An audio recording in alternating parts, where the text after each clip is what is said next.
wabarakatuh. Perkenalkan, nama saya Muhammad Asrafil, mahasiswa Politeknik Dewantara dengan NIM 2440604 dengan prodi arsitektur. Di sini saya akan menyelesaikan tugas atau UAS dari mata kuliah K3. Nah, di sini saya akan menjelaskan mengenai beberapa jenis rambu-rambu yang ada di proyek. Yang pertama itu bahaya terjepit. Nah, rambu-rambu ini sering digunakan ketika berada di proyek yang seperti ada alat beratnya. Nah, itu bahaya terjepitnya.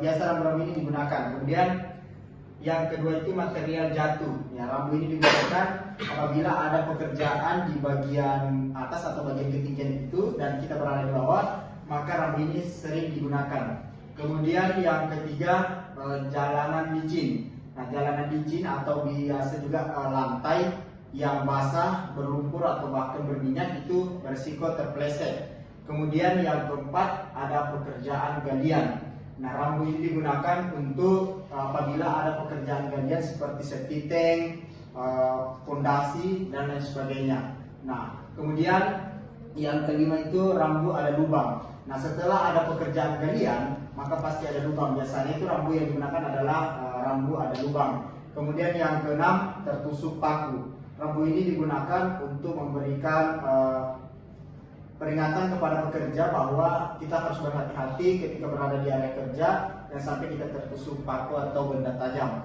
Kemudian yang ketujuh, awas kepala terbentur.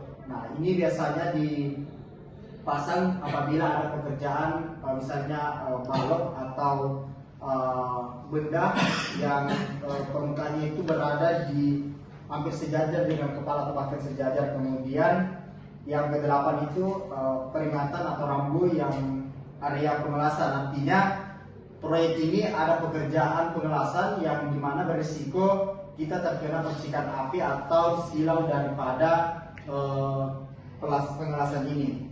Nah, setelah kita mengetahui beberapa rambu-rambu, dan ini ada beberapa alat pelindung diri yang bisa kita gunakan untuk mencegah terjadinya kecelakaan kerja. Yang pertama itu gunakan helm keselamatan untuk menghindari kepala terbentur dan juga tertimpa dari material yang terjatuh.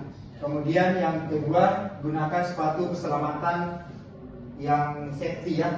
Ini digunakan untuk kita bagaimana melindungi kaki kita dari benda tajam atau tertusuk paku.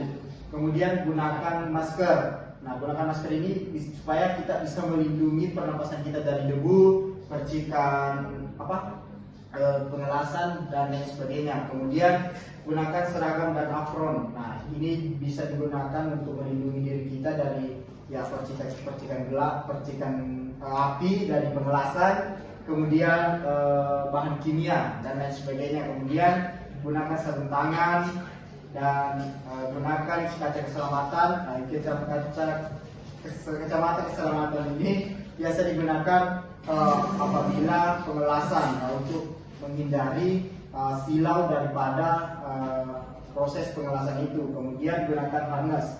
Gunakan harness ini biasa digunakan apabila kita berada pekerjaan ketinggian. Nah, kemudian jagalah kebersihan. Nah, jagalah kebersihan ini sebagian juga supaya area kerja kita tetap aman, ya, supaya kita juga terhindar daripada bahaya-bahaya yang di luar kendali kita. Kemudian ada tanggap darurat. Nah, rambu-rambu ini juga digunakan supaya memberikan informasi kepada orang-orang yang ada di sekitar proyek atau bahkan juga di tempat-tempat yang pada umumnya itu terjadi bencana. Itu ada rambu-rambu yang digunakan untuk minimalisir lah bahasa untuk kejadian yang tidak diduga. Kemudian ada yang pertama itu jalur evakuasi. Ya. Jalur ini adalah rute yang aman yang sudah ditentukan agar seluruh orang yang berada di proyek atau bahkan di tempat-tempat keramaian itu bisa aman. Kemudian setelah melalui jalur evakuasi, mereka itu akan dikumpulkan di titik kumpul untuk biasanya itu pendataan dan lain sebagainya. Nah, di sini juga ada pintu darurat kebakaran. Ini artinya rambu yang digunakan untuk apabila terjadi kebakaran. Nah, pintu inilah yang kita lalui. Kemudian yang terakhir itu rambu tangga darurat kebakaran. Nah, kan kalau kebakaran otomatis listrik itu diasalkan dipadamkan dan lain sebagainya. Jadi lift biasanya kita tidak beroperasi. Jadi kita menggunakan tangga yang memang dikhususkan yang digunakan apabila terjadi kebakaran. Kemudian, nah inilah tadi teman-teman beberapa rambu-rambu yang sering kita jumpai di proyek dan beberapa alat pelindung diri dan juga rambu tangga darurat. Mungkin itu saja yang bisa saya sampaikan. Lebih dan kurangnya mohon dimaafkan. Wabillahi taufiq wal hidayah. Wassalamualaikum warahmatullahi wabarakatuh.